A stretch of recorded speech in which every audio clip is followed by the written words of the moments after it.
ഈ ഒരു പൊള്ളുന്ന ചൂടത്ത് നമുക്ക് കഴിക്കാൻ പറ്റുന്ന ഒരു അടിപൊളി സ്മൂത്തി പറഞ്ഞുതരാം കേട്ടോ. പപ്പായ സ്മൂത്തിയാണ് കേട്ടോ. അപ്പോൾ വീട്ടിലുണ്ടായ ഒരു പപ്പായ എടുത്തിട്ടാണ് ഞാൻ ഈ ഒരു സ്മൂത്തി തയ്യാറാക്കണത് കേട്ടോ. അപ്പോൾ അത് നിങ്ങളെയും കൂടി കാണിക്കാമെന്ന് കരുതി. അപ്പോൾ അതിനായി ഞാനിവിടെ പപ്പായ ഇതങ്ങനെ 2 കഷ്ണങ്ങളാക്കി എടുത്തിട്ടുണ്ട്. ഇനി അത് ചെറിയ കഷ്ണങ്ങളാക്കി നമുക്ക് മാറ്റാം. ഇനി ഒരു മിക്സിയുടെ ജാർ എടുത്തിട്ട് ഈ കഷ്ണങ്ങൾ ചേർത്ത് കൊടുക്കാം.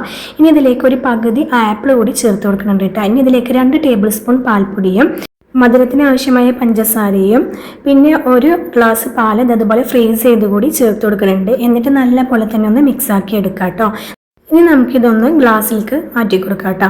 അപ്പോൾ നമ്മൾ ഗ്ലാസ്സിലേക്ക് മാറ്റുന്നതിന് മുമ്പായിട്ട് കുറച്ച് ഫ്രൂട്ട്സ് ഇതിൽ ചേർത്ത് കൊടുക്കുന്നുണ്ട് കേട്ടോ. അപ്പോൾ കുറച്ച് അനാറും പപ്പായയുടെ കട്ട്സും തന്നെ നമ്മൾ ഇതിലേക്ക് ചേർത്ത് കൊടുക്കുന്നുണ്ട്. എന്നിട്ട് നമുക്കിതിലേക്ക് ആ ജ്യൂസ് ചേർത്ത് കൊടുത്തിട്ട് കുറച്ച് ഉണക്കമുന്തിരിയും കുറച്ച് പപ്പായ കഷ്ണങ്ങളൊക്കെ ചേർത്ത് കൊടുക്കാം.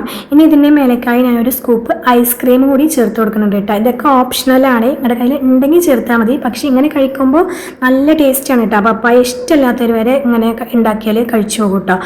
അപ്പോൾ പപ്പായ കിട്ടുമ്പോൾ ഒരു തവണയെങ്കിലും നിങ്ങളിത് ഇതുപോലെ ഒന്ന് സ്മൂത്തി ഉണ്ടാക്കി നോക്കൂ. സൂപ്പർ ടേസ്റ്റാണ് കേട്ടോ, കിഡിലായിട്ടാണ്. അപ്പോൾ ഇതുപോലെയുള്ള റെസിപ്പീസിന് വേണ്ടി എൻ്റെ ചാനൽ സബ്സ്ക്രൈബ് ചെയ്യാൻ മറക്കല്ലേ. താങ്ക്